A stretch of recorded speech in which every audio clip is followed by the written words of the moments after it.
Hello, Mage fans, and welcome to Mage the podcast that works hard towards Ascension so you don't have to. I'm your host, Adam Simpson, and I am joined by Terry Robinson, and today we are going to talk about the Dreamspeakers in another episode of Tomes of Magic. But before we do, I thought it might be nice to cover some announcements, and also, Terry, how you doing? I am doing fine. I was on the Midnight Express podcast to talk about the Wu Kang. And we talked for almost 2.5 hours just about the Wu Kang because BK's discussion of the Hemka Sobak, where he takes 18 pages of material and talks about that for 2 hours, wasn't quite enough. But the key mistake I made was I forgot that Australian summertime and North American summertime do not occur at the same time. So I'm like, let's figure out a time to record. What'll be good? And I'm like, 9 p.m. your time sounds good. And I work backwards. I'm like, I can wake up at that point. You're in this portion of blah, blah, blah. And then only later did I find out that I had agreed to wake up at 4:30 my time to have this recording. Oh boy. It was so invigorating talking to another Mage the Ascension fan podcast. I know it's not entirely Mage the Ascension, but a good portion of it is, that I was jumping and jiving through that entire episode, and it felt great until I then went to work afterwards, and I almost fell asleep at my desk. But regardless, I got to talk about the Wu Kang some more. So that sounds awesome. Hey, that reminds me, I was having a hard time this week because I kept looking at my calendar and it said February. I'm like, no, I found out it's not actually February. It's Mage Brewery. Yeah. I found this out from our friends at 307 RPG Podcast, where they are dedicating podcasts all this month, once a week, for Mage the Ascension. And so Terry and I just couldn't stay out of it. We had to get in there, and I worked my way into one episode. Terry worked his way into another. Those are both broadcast now, available for everyone to hear. So you too can take part in Mage Brewery and hear some sweet content about Mage the Ascension over from our friends at 307 RPG Podcast. So hey, check it out. It's a lot of fun. I like the fact that the best overview of Mage that I have seen has been done by Mage the Podcast people, just not on Mage the Podcast. So you deliver what I can only describe as a TED Talk on Mage, where Adam and I have this conversational back and forth badinage where Adam's more familiar with a bunch of stuff and I'm more familiar with a bunch of stuff. But in general, we know Mage a lot. But like Adam went into this professorial, I'm gonna drop you some knowledge on Mage that was great to hear. If you need like a 1 hour summary of the game, especially if you've never heard it before, or you want to have someone else be like, oh, this is what the game is about. Yeah, check out the 307 RPG podcast on that. We'll include it in the show notes. Sadly, Mage Brewery is a slightly shorter month than most of the others, so we will have to make up for that at some point by having a Mage-toberfest. So I think that should help balance it out throughout the year. Yeah, I second that. And also, I went and listened to Terry's episode, helping people understand the 9 spheres of magic in Mage the Ascension, and it was awesome. He talked through the spheres. He talked about how you can make conjunctional effect by combining things, how they've been approached by different players, some of the strengths, some of the shortcomings. It was just incredible, and so glad I heard it, and I recommend it to all Mage fans. To finish up our announcements, we got 2 more topics, actually. And one is I was working on a web app for a dice roller that would cover all different editions of Mage. And I was kind of, experimenting around with that, asked for some feedback, and I got some great feedback. A friend of ours on our Discord goes by the name Forager, basically said, and I'm paraphrasing, that's not how you make an interface. This is how you make an interface. Yep. He showed me his, and I said, okay, you're right. That is how you make an interface. That is really awesome. And so he is going to take the Dice app and add extended rolls to that, work out a few of the bugs and tweak it a little, and that's going to be the one we go with. I just wanted to say thank you for Forager for all the effort he's put into not only a great dice roller app, but also a really nice interface that looks good on desktop computers and mobile devices as well. And so, but moving on, we have had a discussion on our Discord. Well, actually, a lot of great discussions, but this one in particular was someone asked, hey, if you could add 3 new books to the Mage 20 lineup, what would you like to see? And so a great discussion around that. And Terry and I just wanted to add a bit to that. And so, Terry, if you could add 3 books to the current Mage 20 lineup, what would those 3 books be? So I am going to start by breaking a presumption that is made in M20. So when White Wolf was purchased by Paradox, apparently the rules of things changed, and we got the decree that you could no longer change meta plot, really, except for a little bit of tinkering at the edges in the M20 line. A special exception was made for V20 to allow that to advance forward because V5 was going to be coming out. So part of the reason that all the game books are kind of this generic middle of the road thing is they were told to be. So with that in mind, the first one I want is a Beckett's Jihad Diary for Mage. So Beckett's Jihad Diary, I think, is probably the best X20 book that was released. I think number 2 might be either the Changeling's Player Guide or the Book of Oblivion. Those books are just so dense with good stuff. And what it does is it advances the meta plot of Vampire the Masquerade between the years of roughly like 2003, 2004, and like 2010 to 2015. It's kind of vague with dates, and it involves a lot of world hopping. It's very mechanic light, and all the chapters are broken into 2 sections. The first part of it is epistolary, like letters and notes and dialogue and recordings and little newspaper clippings and so on. And the second half is this is what's really going on for the storyteller section. It's a very well-made book, and if Mage were to get one, I think I would pop. For me, my proposal would be like Amanda Jensen's Ascension diary or something like that. Just tell us what happened. How did the Avatar storm wind down, or how is it still going? Whatever happened with the House of Helicar? How did the Syndicate deal with the disappearance of the Special Projects Division? And how have relationships among the supernaturals changed? And all sorts of that stuff. It wouldn't be nearly as large as the vampire one, which you could use to like kill medium-sized home intruders, but something like that I would love. The other 2, I would like a book of theater or operations level play. So most games tend to be tactical, where you're either describing literally what your character is doing, where you're like, I'm going to place my weight on my left foot and with a square kick try and hit him in the jaw and I get this bonus and so on to do that, or strategic level, where you're like, I attack him. And I am fine with either of those as long as everyone else at the table is cool with that. Above that, you have theater or operations level play. And at theater or operations level, you wouldn't be describing what your character did, except for in the broadest of strokes, like I'm going to research a cure to this mysterious virus that seems to be affecting the Awakening.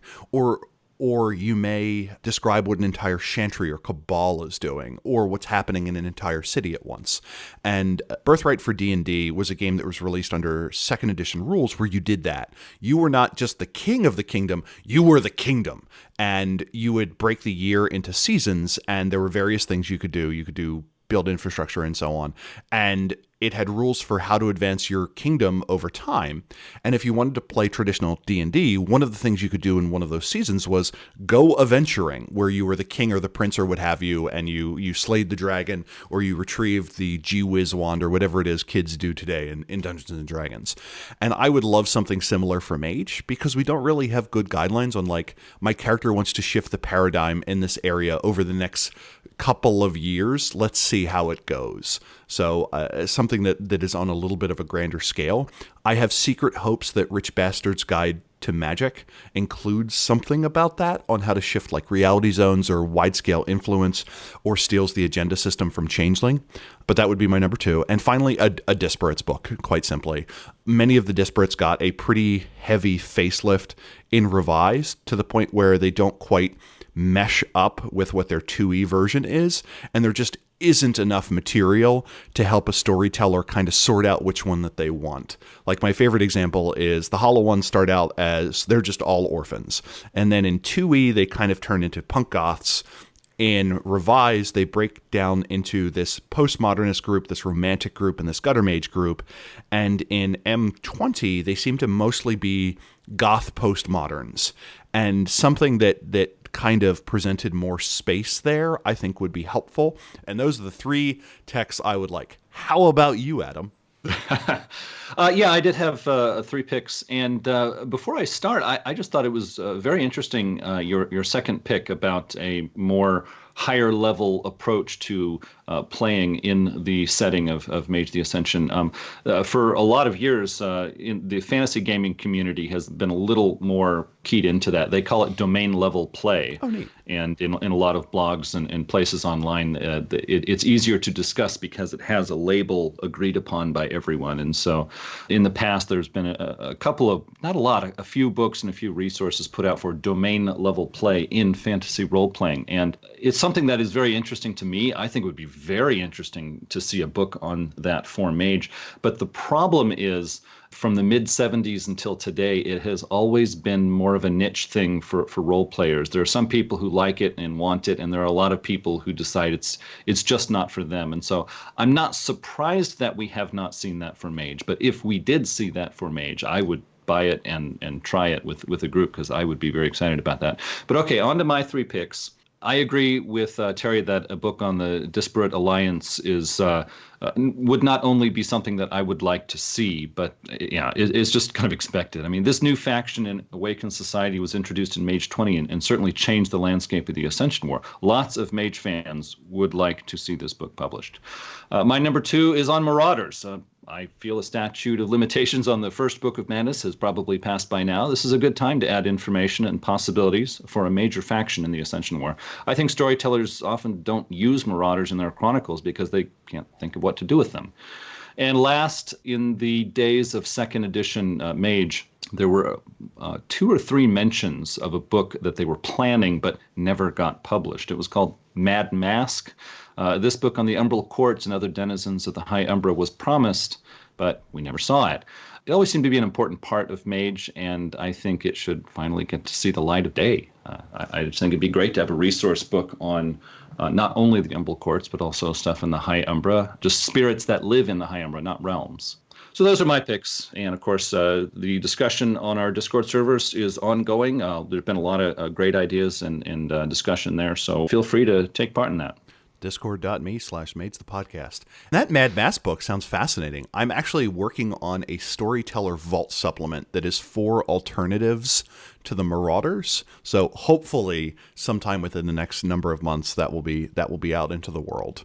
Well, I think it's time to start talking about the Dreamspeakers, a tradition in the Council of 9 Mystic Traditions. They have been in every edition of Mage, and they have always been one of the traditions in the Council of 9. This book was put out in 1997, and that was by Jackie Casada and Nikki Ria, who have been authors for a number of World of Darkness books. They were very versatile. They worked in a number of game lines. And of course, there's no number on the spine because it is a tradition book. This came out in second edition, but is the first book to fully focus on the tradition of the Dreamspeakers.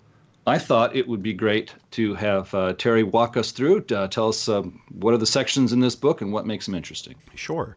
The first section we have in the book is the introductory fiction.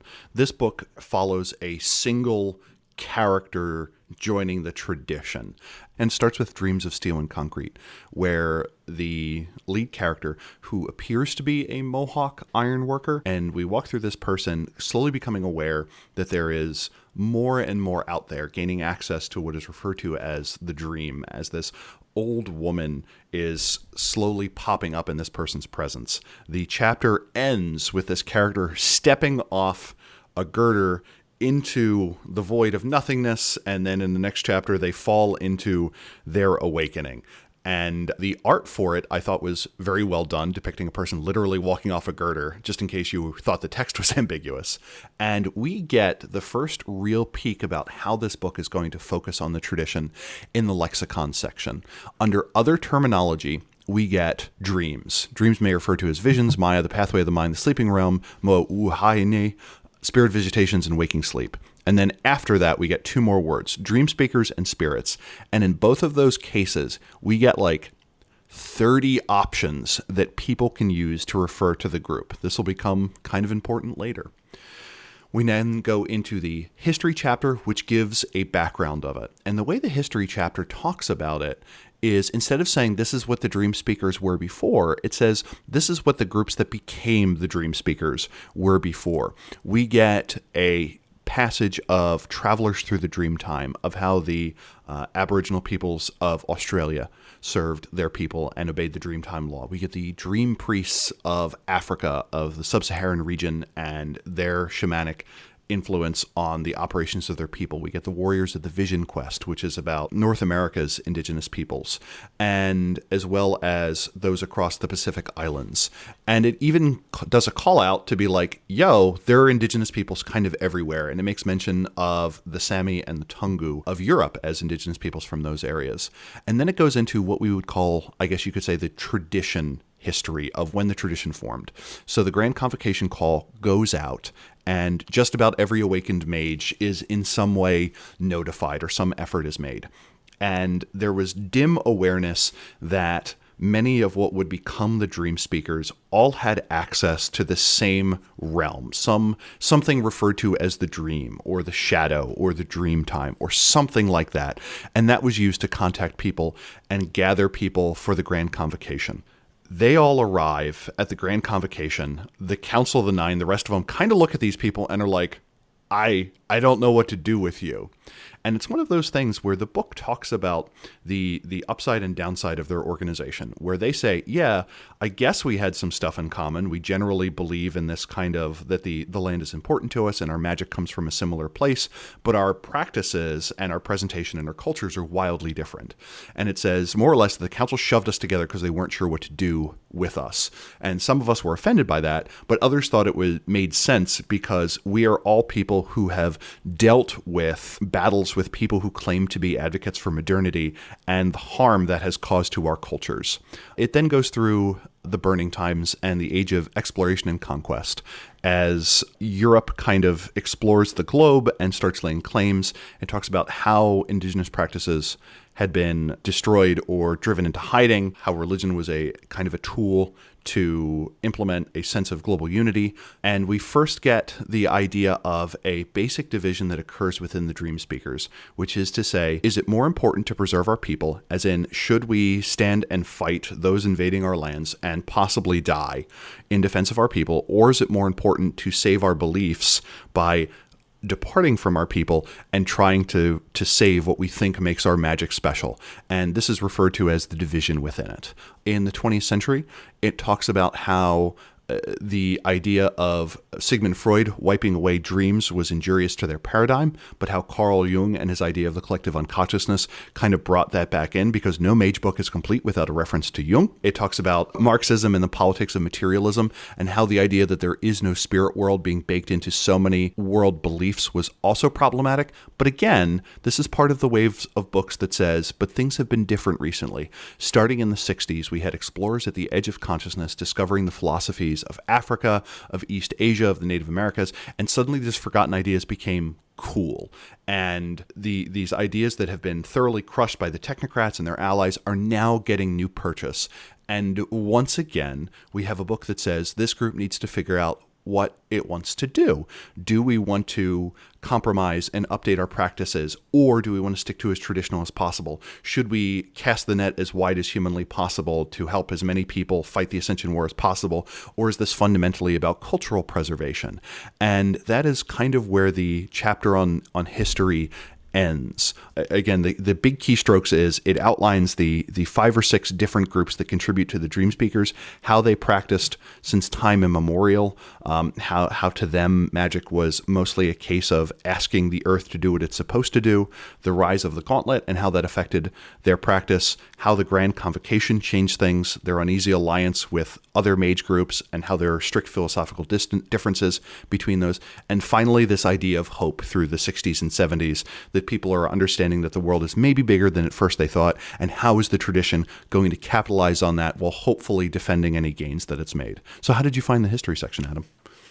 I thought there was a lot of good material to cover in the history section. I thought it was great to see it there, even bringing in some of the more recent philosophical and kind of ideas like Jung and bringing that in and having the dream speakers kind of give their opinion on that was made it much richer and more enjoyable to read. One thing that I was bothered by was this in this chapter and in other ones, they make mention of the celestial chorus being some kind of enemy that is not only moving against the dream speakers, but like doing it again and again. And it just seems so bizarre to me because it described not groups within the celestial chorus, but the entire celestial chorus as a tradition moving as one. And it also depicted them trying to do things that are totally against everything that's been published about the celestial chorus. It's like reading it, I got the impression it's like they made an imitation celestial chorus and then beat it repeatedly, and it just didn't make any sense to me. Yeah, some of the timing seemed kind of off, like they make mention of the Celestial Chorus still proselytizing heavily into the 16 and 1700s, where in the Celestial Chorus tradition book, it's kind of suggested that after the Battle of Mistridge, or after the fall of Mistridge, that they go, oh, wait, maybe we need to be more unified and play nicer with other people. And it's certainly one of those where you can say, hey, the lay practitioners did it, or this was done in certain areas, but it is a very broad brush to paint with. But most of these books are from the tradition's perspective. And it's one of those cases where I do wish there was kind of that omniscient narrator saying this is what really happened, because we get one recount in the Celestial Chorus book, we get a different recount here, and that happens a couple times in Mage history. But I can certainly see a dream speaker being like, oh, the Pacific Islands have been taken over by Catholic missionaries. This is obviously the work of the Celestial Chorus, even if it's not necessarily the Celestial Chorus behind it. The culture and politics section talks about what are the actual common elements that the tradition has. They outline the shamanic journey, that at some point in a character's life, they will get a vision of what lies ahead. They will receive some sort of call that their avatar may awaken in a dramatic or a violent fashion, or otherwise, maybe it might be a literal call where someone says, hey, we need your help.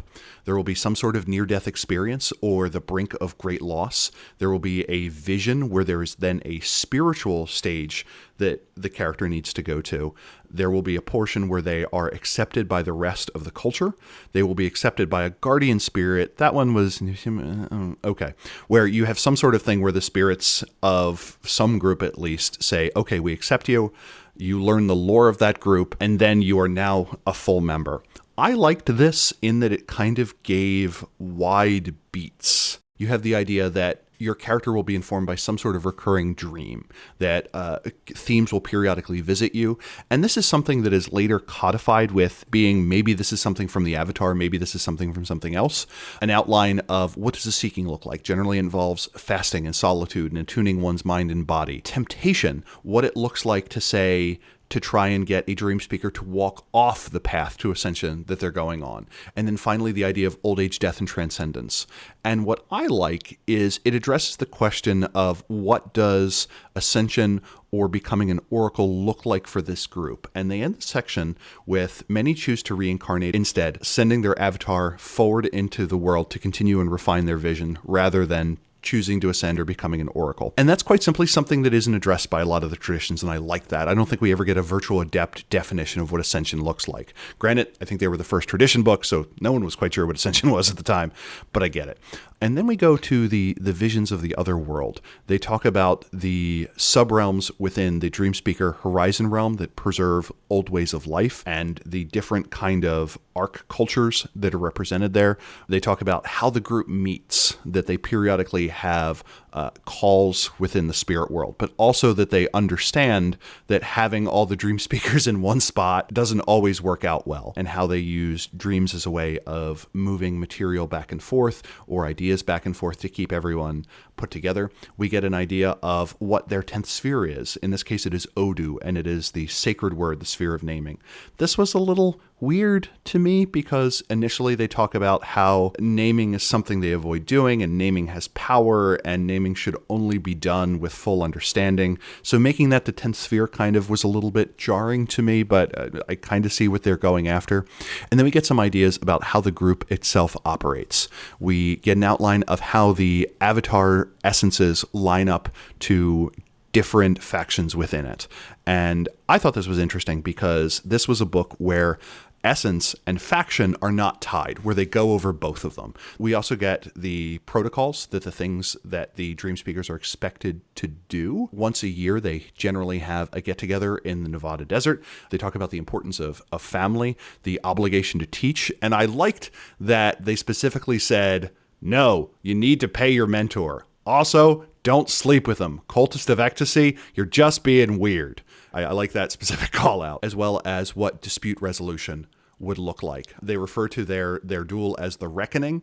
We don't really get a lot of information for it, but it's suggested that it is not necessarily as lethal as Kurtamane or Kurtamen. We get an outline of what ranks kind of look like, and we get a long thing about factions, and we also get some of the rituals and festivals, which they outline as being something that is going to be contingent on region. The section ends with the idea of the great battle, that our greatest task is to bring a forward that redresses the wrongs done to our kin in the world and others.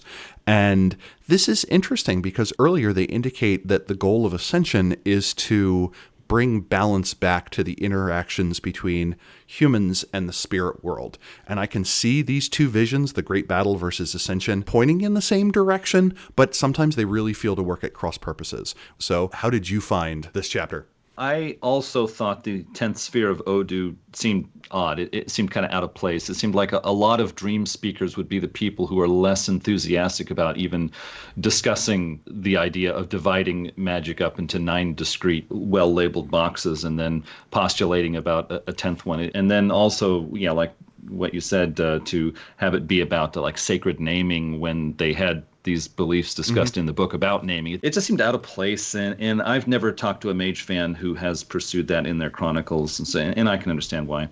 Also, I really liked the discussion on the oracles. It's like most of these second edition books will say, oh yeah, the oracles, they might not be real, and even if they are, we know nothing about them. Here it's like, no, some of us become oracles, and this is what we think about that. I thought that was just so cool. I loved it.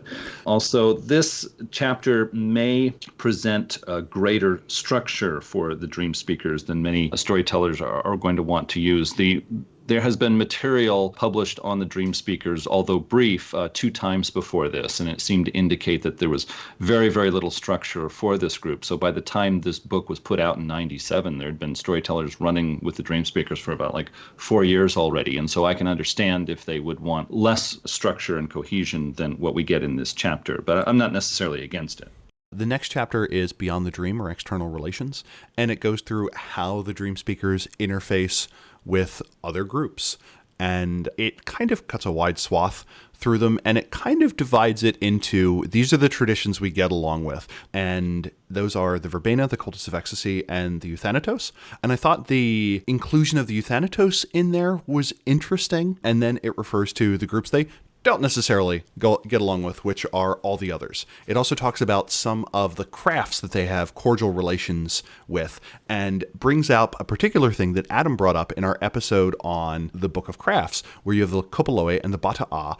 And Adam's comment was, you figure the Dream Speakers would get along with these people and they would have something to do to help each other. They have similar practices or they've had similar experiences. And the Dream Speaker book here specifically points out that the Kopoloe and the Bata'a call us trespassers on our native lands. Sometimes we fight, but as a rule, we stay on our own roles. And I like that they specifically address that. They said, hey, we've tried to do that. And they refer to the Hollow Ones as mysterious figures that make trouble in the shadows, which I think is a good summary for a fair chunk of the Hollow Ones. And one of the things I like about this book is the way some of the other groups are summarized, I think are particularly well done. They talk about then the technocracy. The cleverest monkeys of all have captured reality and placed it in a museum where it dances to their tune. The vitriol that drips from that, I very much like. The way they refer to the progenitors as the Society of the Twisted Serpent. I'm like, man, I wish I could come up with jabs and insults of that level. And it kind of works the way you expected. The Dream Speakers have kind of been on the short end of the stick to just about every convention. Then it moves on to the Marauders, where they say we cannot fully condemn the mad, so we know the ways of the crazy prophet, but maybe they're a little too crazy. Which makes sense. They talk about the Nefandi and refer to them as those who have given themselves to inner darkness, or those who mock the dream or are on the path of nightmares. And again, very little ambiguity. Kill them. Nice. I like when there is simple, easy to follow directions. Then they go into the other creatures that are in the world of darkness. They talk about the changing breeds, how they generally get along with the Bastet, the Korax, the Garu, the Grawl, the Makole, the Nuisha, which is werecats, were-ravens, werewolves, werebears, go werebears, were-lizards of some sort, and were-coyotes. And it talks about how they generally have cordial relationships. I thought this was a little overly broad. To me, this is a section where it feels like you would probably be on good terms with the Grawl if you were from a culture that had positive shamanic associations with bears. To everyone else, they're 17-foot tall murder machines, so I wouldn't necessarily assume that you're on good relationships. Right, that was a little bit broad, but I'm glad they brought it up. Of groups that can interact with shapeshifters, it made sense that the Dreamspeaker would be one that had slightly more information about it. They talk about the interactions that they have with the changelings, and specifically the Nunahi, the changelings of the indigenous people of North America. And then finally, they talk about spirits in a fair amount of detail. And this section I thought was pretty well done, where it goes over when Dreamspeakers interface with spirits, they break them down into categories. They talk about nature spirits, plant and animal spirits, the spirits of past humans, the spirits of time. This is the second time that zeitgeists are mentioned as part of the game outside of the Cultist of Ecstasy book. The idea of totem spirits or spirits that represent all things of a particular form. Paradox spirits, where they have an amazing line, reality has its own dream. Paradox spirits are its nightmares, which I just kind of liked. And then finally, dream spirits. They also talk about spirits specifically of the Weaver, Worm, and Wild. And of the groups that would specifically say Weaver, Worm, and Wild, I feel like the Dreamspeakers are one, and I didn't really have a problem with that. And then finally, the Epiphling, the spirits of very strong feelings. Finally, we get a idea of how they interact with sleepers, that what is their goal?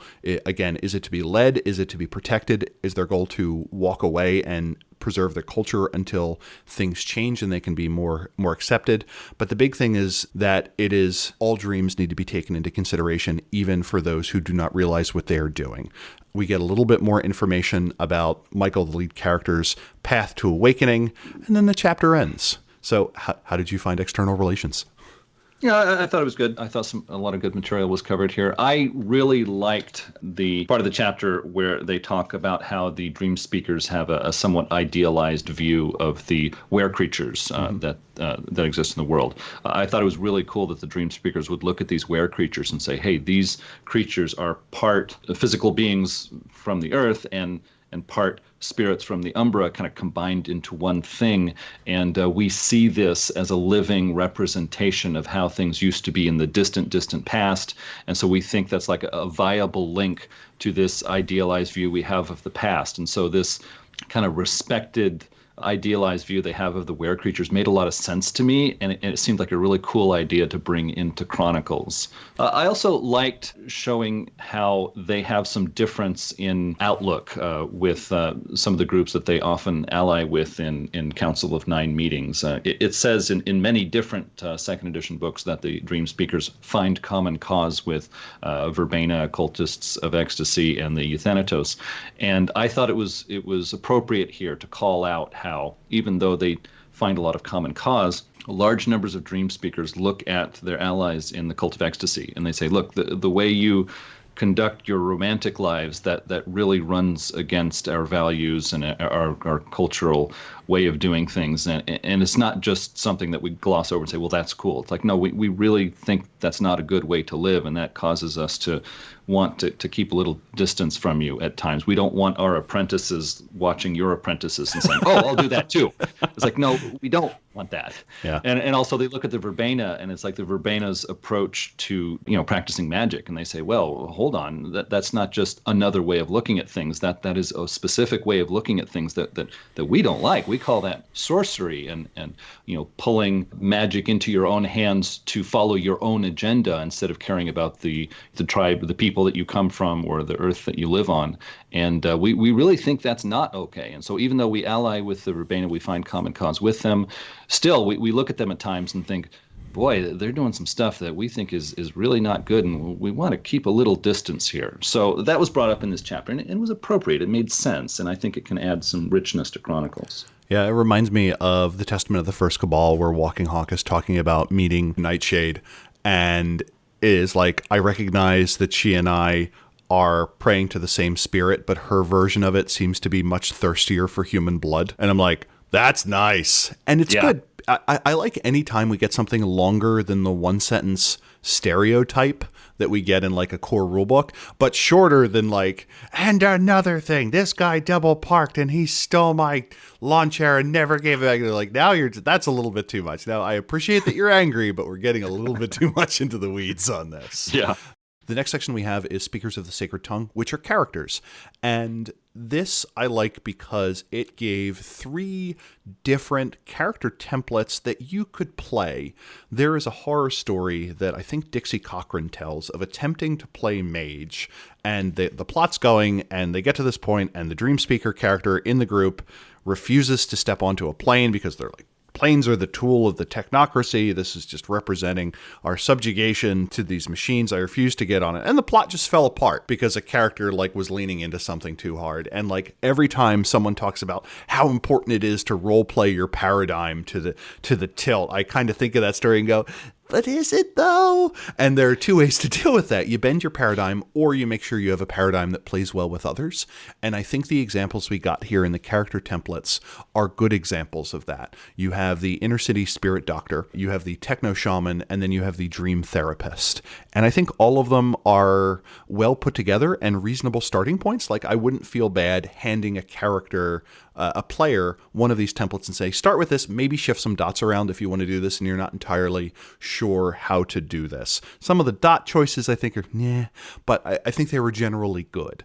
The second half of that chapter, we get some sample characters. We get Star of Eagles, we get Niobe, who are 2 characters that eventually got married during the time of the Grand Convocation, and their union is kind of indicated as being what brought the Dreamspeakers together. We get Walking Hawk, again, another member from the time of the First Cabal, and then we get a few other characters. We get Adambara and Painted Horse, who are 2 indigenous activists, one who works for the Dreamtime, the other one who works in North America and across the Afro-Caribbean.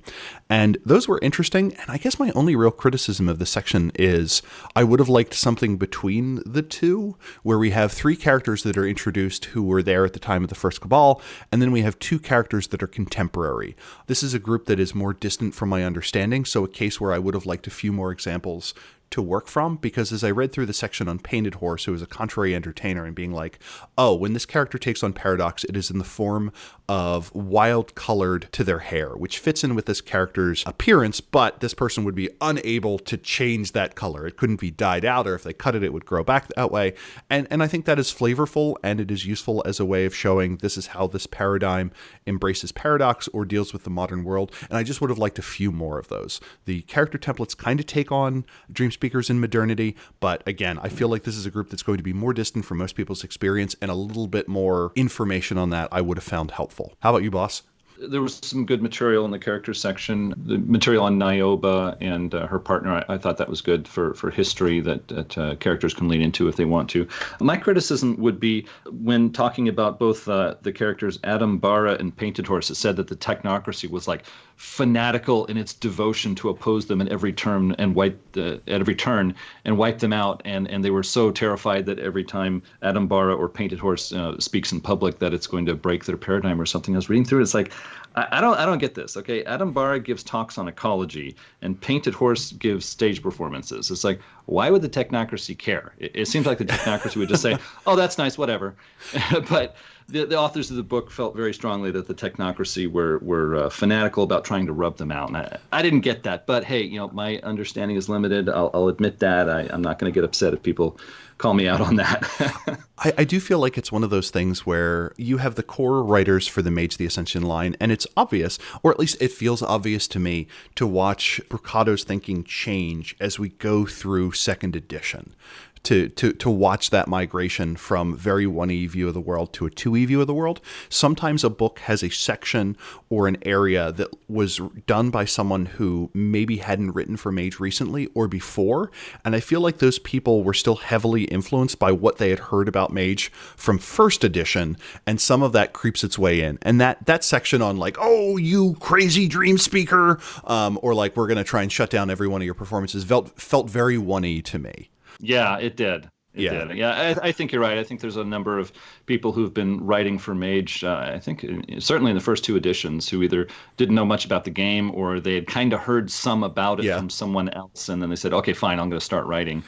And it seems like the different developers for Mage at times, they have wanted to encourage freedom and creativity from the people contributing to the line, but perhaps sometimes they went a little too far and gave them a little too much freedom.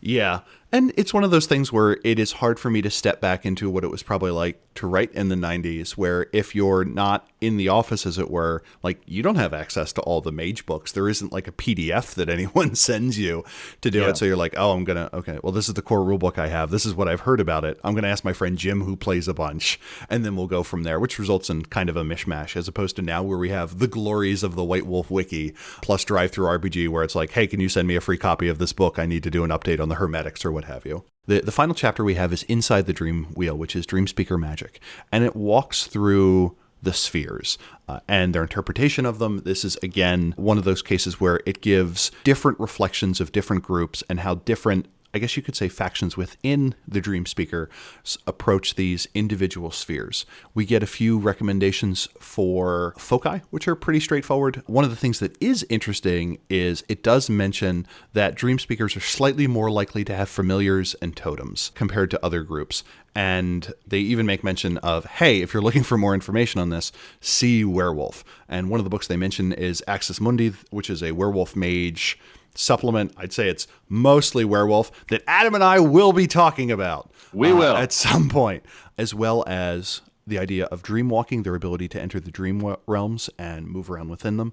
And finally, the vision, the idea that awakening always takes the form of a dream or a vision that echoes throughout the rest of the character's life. And I like the idea of having that thing that is something that is going to be constant across a character's awakened life. There will always be echoes of that going through.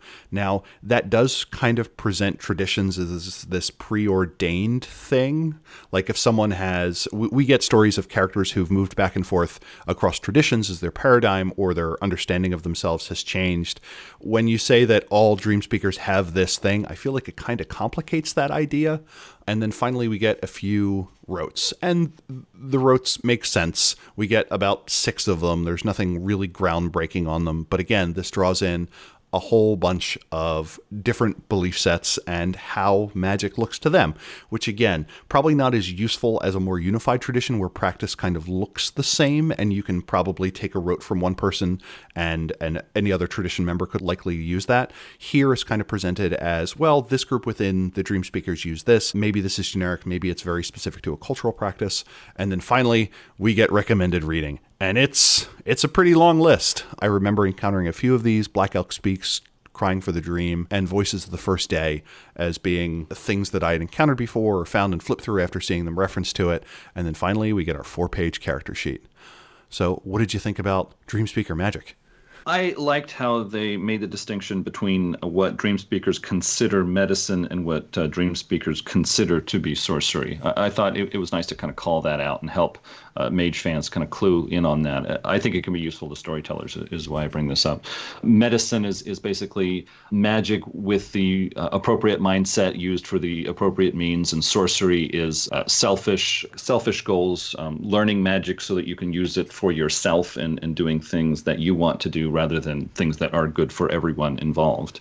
So I liked that. When I was reading through this, I noticed the word medicine used a lot, and that made me think back to how the term medicine kind of came into the English language as an alternative term for magic. This was back quite a while ago when anthropologists were starting to learn more about indigenous cultures of other continents, and they were coming back to Europe and I guess North America and trying to help people understand what they were learning about these other people groups.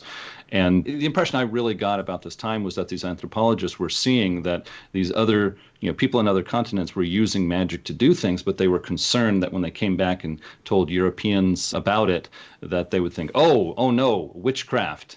And they were trying to say, no, these people are actually, they're trying to do good things with their magic. They're not trying to curse people and follow the devil or make themselves rich, like the old European stories about more male upper class wizards. They weren't trying to curse people; they were trying to make themselves rich so that they could pursue their own selfish pleasures. But they were saying, look, some of these other places is that illness in people is caused by the influence of evil spirits or spirits that have been angered and need to be placated. And so they use their magic to get in touch with the spirits and either drive out the bad spirits or make the good spirits happy so they won't be angry anymore. And the net result of this is the people who are sick get healthy again. And so that's where we get these really old terms like a witch doctor and medicine man, which, I agree, these are not the greatest terms to be throwing about casually these days. But back when those terms started, I think it was trying to help people understand that, hey, these people practice magic, but they're not up to no good. They're actually trying to do good things with their magic. So please be understanding. That's the term we get, medicine, for magic. It's like using magic to try and make people healthy again, instead of trying to use, understanding of herbs or chemicals to make people healthy again. So I like that they called that out. I like the werewolf totems. They put werewolf totems in this Dreamspeaker magic chapter, and I thought it was cool. I thought it was neat that the Dreamspeakers would interact with these powerful spirits in the Middle Umbra that traditionally have more to do with were creatures. But when the Dreamspeakers approach them properly and say, hey, look, I understand the old ways, and I'm responsible with my magic, and I'm trying to heal the earth, etc. And I think it's kind of cool that some of those totem spirits would say, oh, well, you're not a were creature, but yes, you are powerful enough to talk to, and you are trying to do good things. And so I think we can have some sort of agreement, but not necessarily the same kind of agreement that I have with the were creature. So I like that. I didn't like the section. They had like 2 paragraphs or so on dream walking. Mm-hmm. It was saying dream walking is a magical ability that Dreamspeakers have and no other mages have. And they can physically or bodily walk into the dream zone, or Maya, the dreaming. And no other mage can do this. And it says that only Dreamspeakers who awakened and first joined the Dreamspeakers get this ability. And if they leave the Dreamspeakers and go to any other faction, then they lose this ability. And I thought, that's too restrictive. I don't necessarily think it makes sense to me as a storyteller. So I don't think I'd go with that, not how they write it up anyways. Also, every single rote in the rote section, every single one involved the spirit sphere. It's like, okay, I know the Dreamspeakers specialize in spirit and they take it very seriously, but to have every single rote have the spirit sphere in it, it seemed a little odd to me. I'm not necessarily complaining. It just seemed a little wonky. But that's just me. And that's one of those things where the idea of how should paradigm affect magic requirements, there are certainly different camps for that. Now, one of the terms that I've heard used before is the idea of paradigm spirits, that even if you feel that you control forces by influencing spirits, you don't need the spirit sphere to do that conversation to convince a fire elemental to join or awaken the heart of a volcano or something like that. That's why you have the forces sphere. And it just so happens that conversation is part of it. I understand that people don't. And I think it was complicated in M20 with the a bit of spirit aside, where it's like, oh, by the way, spirit 2 may be required for literally everything you do. And I'm like, I was the same way. That I can understand someone who's not super familiar with the game saying, oh, no, they're talking to a spirit or this involves a spirit. Thus, the spirit sphere needs to be involved with it.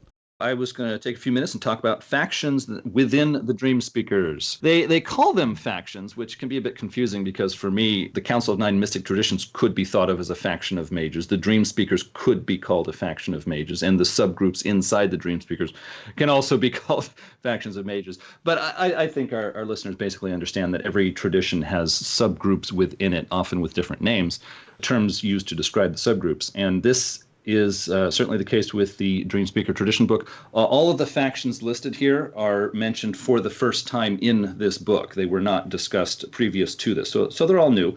We have the Keepers of the Sacred Fire. This is a group of Dreamspeakers that work to preserve traditional cultures and even bygone creatures, and they preserve them by smuggling them to a horizon realm called, I think it's Nija Pond.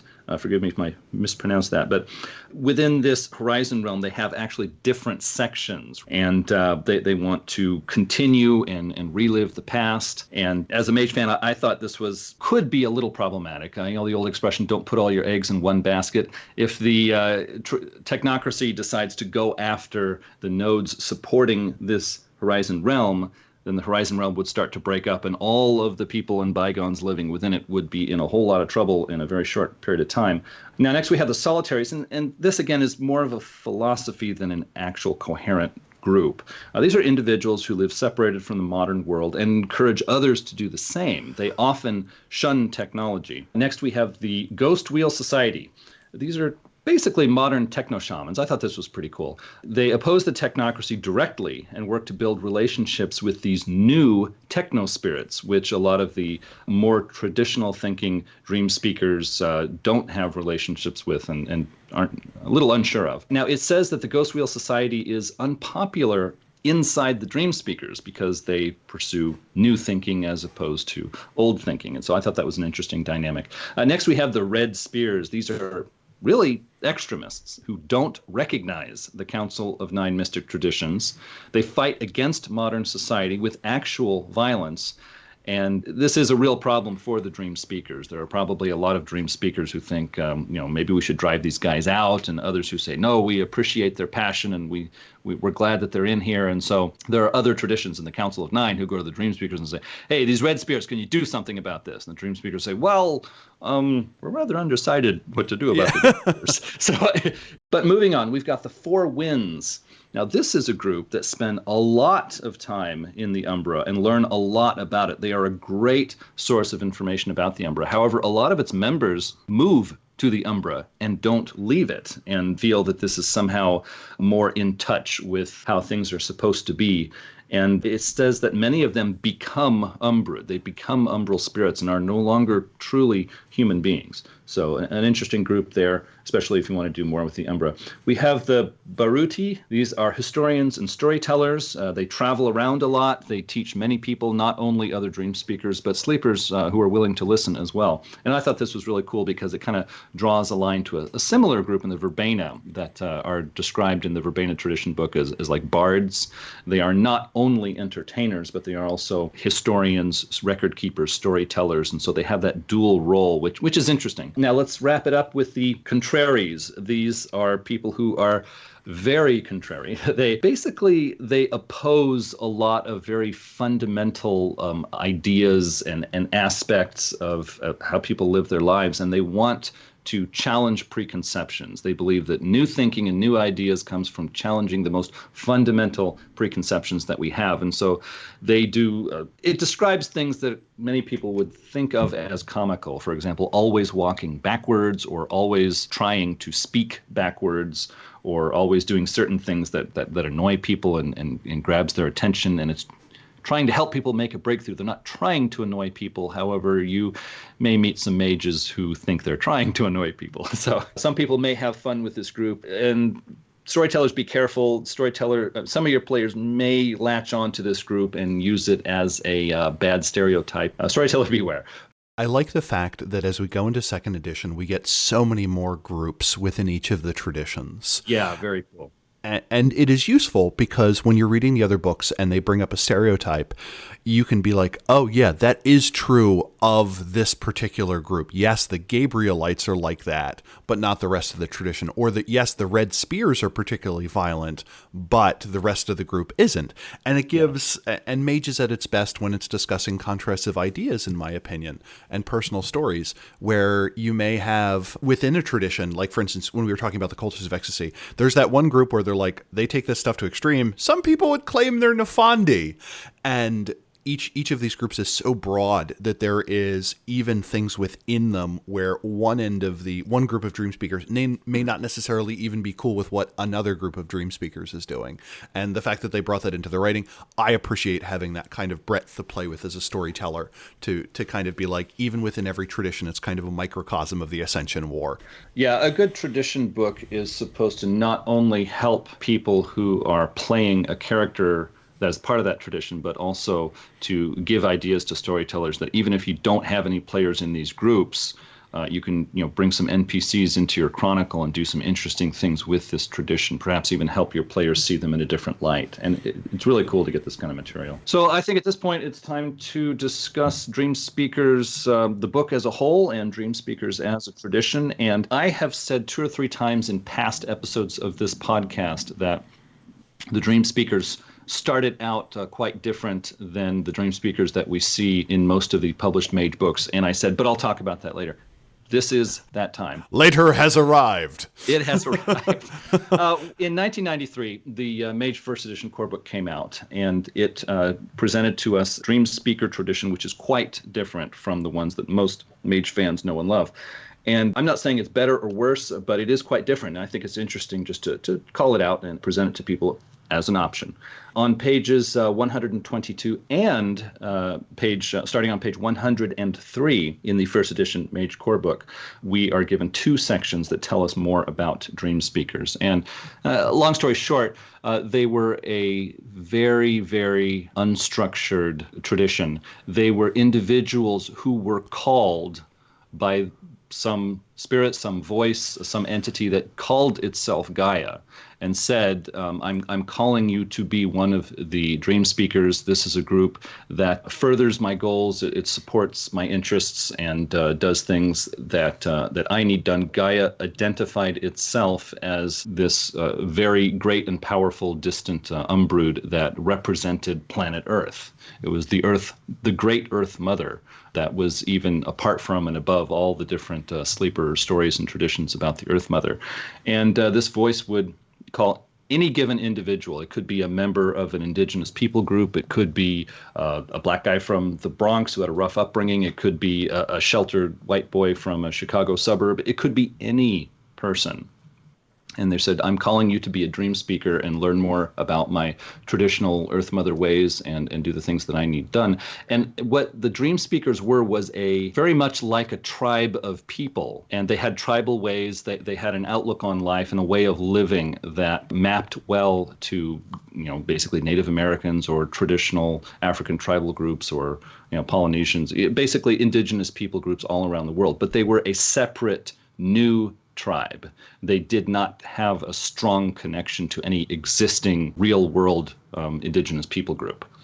And so because it was this new yet old kind of tribal sort of group, there was a lot of room there for players and storytellers to build up this new tribe in any way that they liked. But it was just interesting that it wasn't really made up of people from indigenous people groups. It was made up of any given person, and together they made a new sort of indigenous people group. And some people, they thought that idea was very interesting. Other people thought it was odd or perhaps even inappropriate. And so in the Book of Chantries, which had a number 3 on the spine, came out in 1993, at that point, Ricardo was the line developer, and he wanted to do something different with Dreamspeakers. He said, I want the Dreamspeakers to be the groups of will workers that actually come from indigenous people groups around the globe, that during the Great Convocation, when the Council of Nine Mystic Traditions was formed, they were kind of pushed together by the other traditions and said, you really ought to be a tradition. And so this was a very different take on the Dreamspeakers, but this is what we see in most of first edition, in second edition, and carrying on into the future of Mage. And it has been quite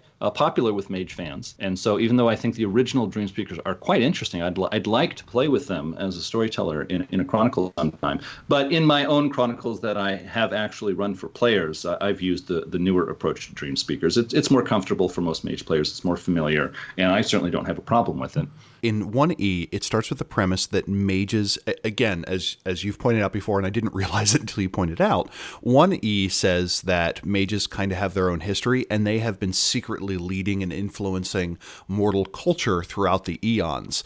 In 1E, it is mortals who are inspired by mages. They make specific reference, for instance, the Euthanatoi are listed as being the inspiration behind the idea of reincarnation, that the mortal practice is the pale imitation of it. And for the first edition Dreamspeakers, it is these people who have been called to Gaia who've become nucleation sites for their community, where in 2E, it is reversed, where the culture comes first, and then what are the magical practices based on it.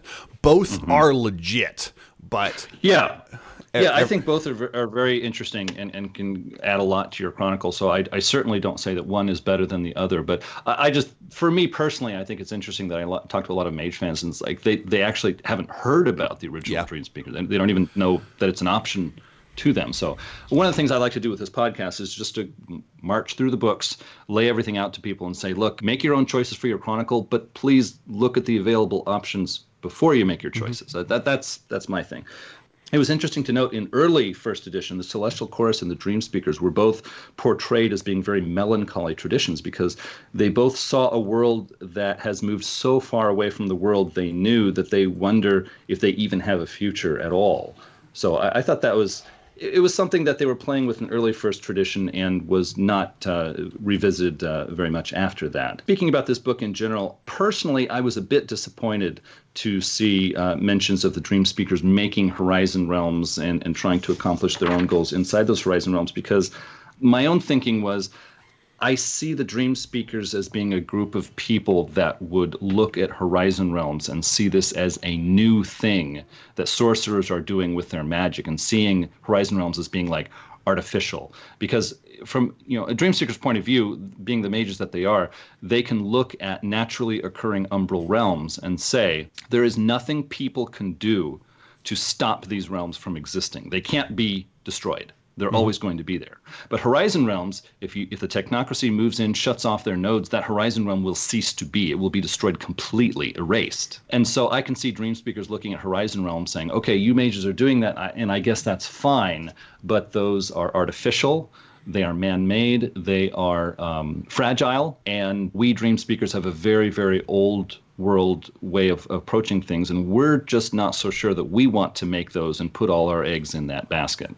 Yeah, I feel like that could have also been a case that if you had non-Mage developers, they may not have been familiar with the nuanced difference between like what makes a Horizon Realm versus an Umbral Realm. So either of those. But I think that's an interesting way of explaining it, of being like, yeah, we've seen Horizon Realms fall before. This is literally the last of this particular Umbrood. We're not going to risk it. We're going to find a place that is much more stable in the Middle Umbra or something like that. But I think that's a valid way and an interesting way to explain it. That sums it up well. I'm not saying you have to portray Dreamspeakers that way. Please, everybody, do what you want in your own games. But it's just, I can understand how Dreamspeakers would have that point of view. That's all I'm saying. And it's a good point of contrast where you can have two Dreamspeakers that would disagree on that. And one of the big things is, do we stay and fight, or do we take our culture and leave to preserve the culture? And you can view that in 1,000 different ways with, does the mage themselves stay with their group, or do they travel the wider world? Do we keep the Umbrood here and try and keep it attached to the people whose belief power it, or do we take it to somewhere that is safer but remove that magic from the world? Do we try and find a Umbral realm that will be safe for this creature, or do we make our own Horizon realm? And I think it's just a lot of recursion of that theme. Also, one thing that I was thinking about, I guess sort of in the back of my mind as I read through this whole book, was many indigenous people groups in their culture, they don't have a strong distinction between the world of the dead and the world of the spirits of the land, like the spirit of the lake, the spirit of the forest, the spirit of the bear, and then the spirit of my own departed ancestors. They, in many indigenous people groups and their myths and stories, it seems like there's one spirit world where all of these things exist. And the world of darkness, as it is created in the 5-pillar games, World of Darkness does make a distinction between where the dead people go and where the spirits of the land go. The dead people go to the low Umbra, and the spirits of the land, the spirit of the bear, the spirit of the lake, whatever, they're going to be in the middle Umbra. And so it makes sense that sleeper groups, sleeper traditions would say, we don't understand this distinction, because what do sleepers know in the World of Darkness? But the Dreamspeakers would be the people who have actually gone to the different levels of the Umbra, and they actually see this difference between where the dead people go and where the spirit of the bear goes. It seems kind of appropriate for Dreamspeakers to be these people who would say, yes, I know my culture, my tribal people group believe this, but I know the truth, and so I stand a bit apart from that. And I didn't see this vibe in the book very much. And that is one of those interesting things where part of it is the fact that the land of the dead, as it were, is only part of the picture. That is only people who died who kind of had something keeping them around. We don't get the sense that literally everyone is in the underworld. And when we were going through the book of worlds, we have the afterworlds in the Umbra, where that is technically in the High Umbra, and there seem to be what appears to be heavens or hells there. So I could certainly see it as being consistent that, yes, this quote-unquote low Umbra is a place of darkness for people who still have things to work out. But in our belief set, that when you die, if you don't come back as a normal, if you don't get normally reincarnated, or if your avatar is not recycled, maybe you go to the middle Umbra, or maybe you merge with some sort of reflection of your ancestral lands in the penumbra. And I'm fine with that. But yeah, it's one of those things where it points out the difficulty of, well, we need a consistent cosmology so everyone can play well together. But the downside of that consistent cosmology is that means that these beliefs almost by definition have to be wrong unless you want to create a kludge as a storyteller. And I guess I'm fine with either of those. Yeah, one of the things I've always found interesting about the world of darkness is that all the different player characters in the world of darkness, they're people who've sort of stepped through the veil, and they've learned more about this wider, mystical world, and they've learned that their traditional ideas and notions, some of them are right, and some of them are wrong, and some of them are half true. And that's what made the world of darkness so interesting to me. It's like they made, people who become vampires, they realize, oh, these old superstitions about vampires are right, but these other superstitions about vampires are just wrong. Yeah. And so good luck with that garlic. yeah, basically, yeah. And so I think it's just really interesting, this whole notion of a player character, a fictional person, awakening to magic and realizing, oh my gosh, there's so many of the things that I thought were right are actually wrong. And so I see this really interesting dynamic of having a dream speaker mage who says, yes, I was raised in my tribe and I learned all these things. Some of them are right and some of them are wrong. And that puts a little bit of distance, metaphorically speaking, between my tribe members and me. It's like, yes, I'm a part of that tribe. I sit there with the ceremonies and the rites, and some of this stuff I don't believe in. Oh, yeah. And I guess my overall thoughts on the book, one, I thought the book was very well written. Just literally how the words on the page next to each other flow, I found it very easy to read. There were a lot of non-English words that were a little bit hard for me to pronounce in my head, but I just think it is well written in a writerly or narrative sense. I thought the frame narrative of Michael made sense, and I think the book needed to be presented differently than the others by saying, we are the Dreamspeakers, but we come from so many different backgrounds that we need to do a lot of work to show you 5 different views of the same thing, and we're going to say that the things that we share in as an idea are going to be pretty tight and pretty small. That I liked. The things I didn't like, I guess, were it did feel one-y at times, like the Celestial Chorus did this, and they're assholes because of it, or the Order of Hermes is terrible for the following reasons, and you're like, yeah, sure, but I felt like it was a bit too flippant. Some of the other tradition books recognize that everyone's made mistakes and that we're trying to fix it and what that looks like. So that was probably my biggest criticism on it. I also liked the idea of this is a group about harnessing history and anger, where the book is angry in a lot of places, but it makes sense. Like if you're talking about a group of magical practitioners tied to cultures who's kind of gotten the short end of the stick throughout the 20th century, I can understand why you're mad. And finally, I very much like the theme of contrast, of to what degree do we choose to modernize and to what degree do we choose to engage in the modern world. To me, that is almost a theme that should be baked into literally every tradition book as a fundamental question that the traditions asks itself. To what degree are we taking the fight to the technocrats? To what degree are we choosing to engage in the sleeper world? To what degree are we staying in our umbral realms, just refining our magic and pursuing ascension? And to me, this book brought that theme very front and center in a way that I don't recall other books doing, and I found that very refreshing. But otherwise, I feel like it's aged well, and I was very pleased to reread it. It seems like the Dreamspeakers, with their intimate knowledge of the Umbra, would know more about these alien or harmful Umbrood that are coming into the world and doing bad things, and so they would be more... I just expected to see more mention of them saying, yeah, we're the ones who know about this situation, and we're the ones who are doing something about it. And I didn't really get that sense when I was reading through the book, but I guess that's a minor thing. You mean like Bane Spirits or the Kalawan when you say alien and bad? Both, really. I mean, okay. There's a lot of mention of, people ignore the spirits of the land. To me, the term spirits of the land is actually a term that I use when I'm talking to other Mage fans. And the spirits of the land means like the spirit of the bear or the deer or the spirit of the lake or the spirit of the forest. It's like spirits that are connected to natural phenomenon and are basically good and helpful things. They are naturally there, and Dreamspeakers look at them and say, yes, these are spirits that I want to be in communication with. These are spirits that are legitimate. They should be here, and when they want something, they usually should get it. And then you have other spirits like the Kaluan, or like just weird things that come out of deeper regions of the Umbra, and all they want to do is grab some energy or hurt some people and run away. And Dreamspeakers would know about these things and say, yeah, since we're the ones who know so much about it, we're the ones who are doing something about it. And I didn't see a lot of that. Also, I see a potential conflict between older traditional ways of seeing things and the techno shamans. There's a bit of mention of it here, but not a lot. I see a real potential for like a conflict between the Dreamspeakers who say, our older notions of what the spirits are is right and true and correct, and we should teach our young people that. And then you have the techno shamans saying, hey, the world has changed in the past 100 years, and now there's all these spirits here that were not here before, and we should learn about them and make relationships with them and teach our new trainees about it. And so I see potential for conflict there, but wasn't a lot of mention of it.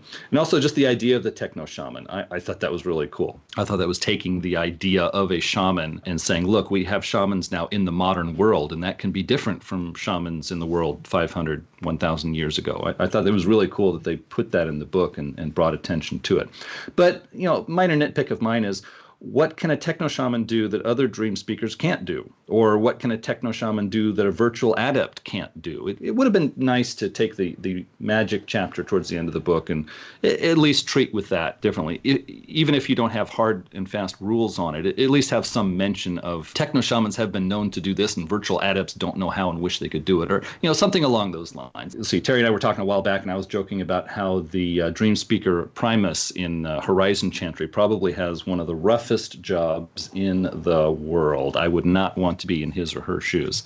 I say that because I can see a Dreamspeaker Primus as being the head of a cohesive political faction called the Dreamspeakers inside the Council of Nine Mystic Traditions. But that person probably has a rough job because there are different cultural, tribal groups on Earth who get upset about something, and they pull out of the Dreamspeakers and say, we're not Dreamspeakers anymore. And then you have, I can see the potential for other groups saying, well, in the past we had a beef with this, but now we're okay with it. So now we're going to join the Dreamspeakers. And so I just think it would be funny to have the player characters visit Horizon Chantry and see the Dreamspeaker Primus sit down at a table and say, okay, who are the Dreamspeakers this year? Who's in, who's out? Somebody, tell me. And I feel like it's one of those things where, I would love to see a more thorough look into what it's like trying to herd the cats that are awakened mages. Yeah. And how that's not the easiest thing on the face of the planet. But that's just material we don't get. And they want to keep the space open, and I fully understand that. So, Adam, do you have any adventure ideas or any other overall thoughts about the Dreamspeakers? I just wanted to give a brief and rough breakdown of paradigm for Dreamspeakers. My approach to paradigm is a little more vague and loose than some other Mage fans who get very detailed with it. My basic understanding for the past many years has been the basic idea here is humans don't have supernatural power. Spirits do have supernatural power. So Dreamspeakers get spirits to do things for them. That's what that is what is basically happening in the understanding of Dreamspeaker when they work magic. Animism is the idea that all observable things have a spirit. All objects that you can actually look at and identify, like a tree or a bowl in your house or whatever, is going to have a spirit living within it, just naturally there. Dreamspeakers can communicate with those spirits. So striking an opponent with lightning involves asking a lightning spirit to strike the opponent for you, basically. Spirit 2 allows you to call a spirit to you for bargaining, so why not just use that for every effect? Well, rules-wise, a spirit may not come, may not cooperate, or may not be able to do what you want. In character, opening a new negotiation each and every time takes too long. So you rely on previous agreements. And that's where you would come in and use the forces sphere to strike an opponent with lightning. But the Dreamspeakers' understanding is they have a standing agreement with a lightning spirit that does that for them when they ask it to. In the beginning, the Dreamspeaker believes the spirits come and do the effect for him, even though he can't see them. As he increases his arete, he believes the spirit bond is so close that the spirit, in effect, lets him use that spirit's power for it. At higher arete, he starts to think he's doing the effect himself. You could place a crisis of faith here where the Dreamspeaker questions the validity of his beliefs at the higher arete. So one possible way to portray a Dreamspeaker paradigm is to give the player lower difficulties in natural settings and higher difficulties in urban or high-tech settings. But of course, that is optional for those storytellers who want to deal with it more directly. And as for adventure ideas, I did have 3 I wanted to share with our listeners.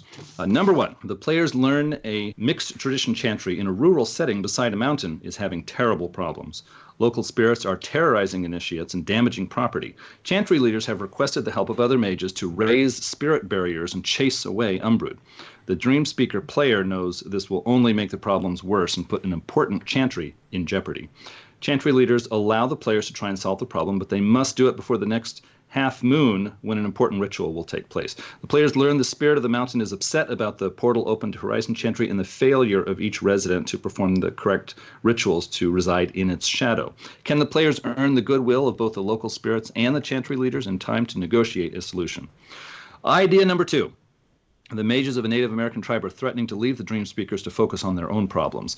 Tom Laughing Eagle Smithson of Horizon Chantry sends the players to reservation land in Oklahoma to help the tribe. The syndicate is poisoning the tribe's culture with a casino and liquor sales, but it's a distraction. Not even the tribe's mages know the real problem is void engineers draining nodes on reservation land. The players must establish a relationship with the spirits of the land and fight the void engineers before the nodes are tainted. The tribe's mages don't trust outsiders, so it won't be easy. And idea number 3.